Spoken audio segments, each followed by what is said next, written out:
ৰাজ্যৰ সত্ৰৰ উদাসীন ভকতলৈ আৰ্থিক সাহায্য বিগত বৰ্ষৰ বাজেটত এই আঁচনিৰ কথা আমি উল্লেখ কৰিছিলোঁ আৰু আজি এই আঁচনি আমি আনুষ্ঠানিকভাৱে শুভ আৰম্ভ কৰিছোঁ।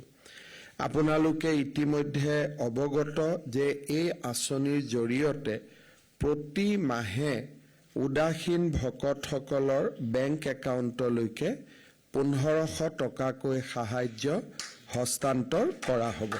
প্ৰতি মাহৰ নিৰ্দিষ্ট দিনটোত অৰ্থাৎ 10 তাৰিখে নিজেই এই পুঁজিটো আমাৰ ভকত বাপসকলৰ বেংক একাউণ্টলৈকে হস্তান্তৰ হ'ব। আপোনালোকে জানি ভাল পাব যে বৰপেটা জিলাৰ 10 গৰাকী, ধুবুৰীৰ 8 গৰাকী, গোৱালপাৰাৰ 8 গৰাকী, গোলাঘাটৰ 6 গৰাকী, যোৰহাটৰ 54 গৰাকী, কামৰূপৰ 14 গৰাকী, লখিমপুৰৰ 22 গৰাকী, মাজুলীৰ 474 গৰাকী, নগাঁৱৰ 7 গৰাকী, নলবাৰীৰ 6 গৰাকী, শিৱসাগৰৰ 5 গৰাকী, শোণিতপুৰৰ 3 গৰাকী আৰু ওদালগুৰিৰ 3 গৰাকী, সৰ্বমুঠ 620 গৰাকী ভকতে বৰ্তমান এই সাহায্য পাব।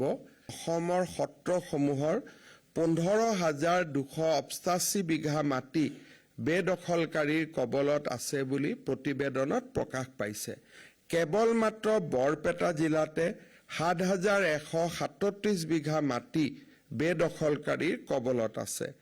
আমি নিশ্চিতভাৱে এই মাটিসমূহ উদ্ধাৰৰ বাবে প্ৰচেষ্টা চলাই আছো আৰু আমি প্ৰচেষ্টা চলাই যাম। এই বছৰ আমি 1500 টকাৰে আৰম্ভ কৰিছো। পৰৱৰ্তী সময়ত ইয়াৰ ধনো আমি বৃদ্ধি কৰিম, ইয়াৰ আমি কলেবৰো বৃদ্ধি কৰিম, যাতে উদাসীন ভকতসকলে আৰ্থিক সমস্যাৰ সন্মুখীন হ'বলগীয়া নহয়।